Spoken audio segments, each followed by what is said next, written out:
হয় জুৰিয়াৰ এটি লোক নিৰ্মাণ বিভাগৰ পথ আৰু যিটো পথত দেখা গৈছে এতিয়া পুখুৰী সদৃশ এক বৃহৎ গাঁতৰ সৃষ্টি হৈছে আৰু এক প্ৰকাৰ ক'ব গ'লে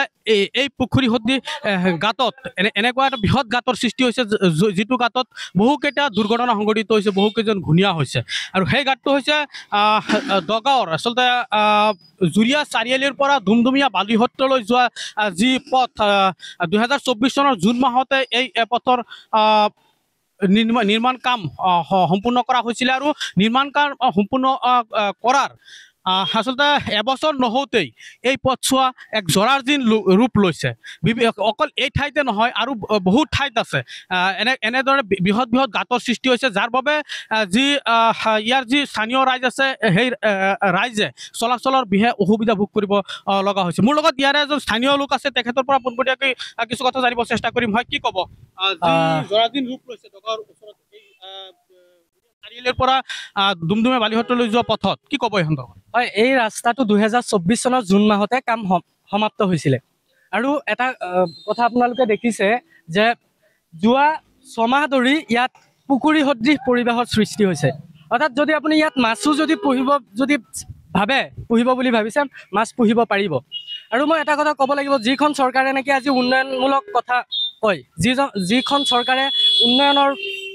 কথা কয় আৰু সেই উন্নয়নৰ নামত সঁচাকৈ উন্নয়ন হৈছে নেকি নে উন্নয়নৰ নামত একাংশ ঠিকাদাৰৰ পকেট গৰম হৈছে তাত কিন্তু এটা ডাঙৰ প্ৰশ্নবোধক চিন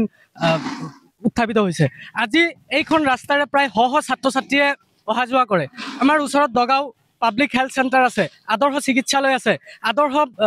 আদৰ্শ বিদ্যালয় আছে এইখন ৰাস্তা একমাত্ৰ এইখন ৰাস্তাৰে ছাত্ৰ ছাত্ৰীসকলে অহা যোৱা কৰে আৰু দিনে ৰাতিয়ে প্ৰতিদিনে এটা নহয় এটা দুৰ্ঘটনা ইয়াত সংঘটিত হৈ আছে গতিকে মই চৰকাৰ তথা বিভাগীয় কৰ্তৃপক্ষক এটাই অনুৰোধ কৰিম অতি সোনকালে এই ৰাস্তাখিনিৰ কিবা ব্যৱস্থা কৰি তদন্ত কৰি যে কেনেদৰে কাম হৈছিলে ঠিকাদাৰে ভালদৰে কাম কৰিছিল নে নাই আপোনালোকৰ তথ্যভিত্তিক তদন্ত কৰি উচিত ব্যৱস্থা গ্ৰহণ কৰে যেন হয় ধন্যবাদ আপোনাক আচলতে এই পথৰ দৈৰ্ঘ্য হ'ল 14.19 কিলোমিটাৰ আৰু প্ৰায় 5,13 লাখ টকাৰ ব্যয় সাপেক্ষে নিৰ্মাণ কৰা হৈছিলে এই পথছোৱা আৰু পথছোৱা নিৰ্মাণ কৰাৰ এবছৰ নহওঁতেই নিৰ্মাণ সম্পূৰ্ণ হোৱাৰ এবছৰ নহওঁতেই আপোনালোকে মোৰ সহযোগী এই সামগ্ৰিক পৰিৱেশ দেখাইছে এনেকুৱা বৃহৎ গাঁতৰ সৃষ্টি হৈছে আৰু এই গাঁতত দেখা গৈছে বিভিন্ন সময়ত এই গাঁতত দুৰ্ঘটনা সংঘটিত হোৱা দেখা গৈছে আৰু বহু কেইজন লোক আঘাতপ্ৰাপ্ত হোৱা পৰিলক্ষিত হৈছে আৰু এই পথেৰে এই অঞ্চলৰ পৰা নগাঁৱলৈকে স্কুল কলেজৰ পৰা আদি কৰি আচলতে কাৰ্যালয় আদি কৰি বিভিন্ন কামত এই পথেৰে ৰাইজ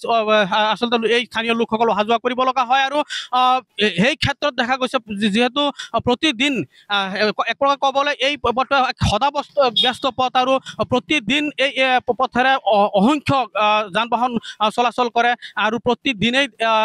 ইয়াৰ যি অভিযোগ পাইছোঁ আমি যে প্ৰতিদিনে এটা নহয় এটা দুৰ্ঘটনা এই ঠাইখিনিত সংঘটিত হোৱা পৰিলক্ষিত হৈছে যাৰ বাবে ইয়াৰ স্থানীয় ৰাইজে গড়কাপ্তানি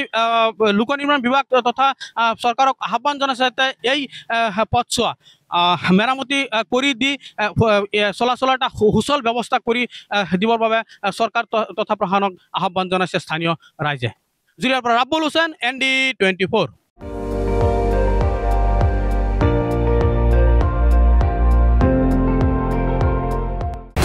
আপুনি চাই আছে ND24 সৰ্বশ্ৰেষ্ঠ নহয় সৰ্বোত্তমৰ দৌৰ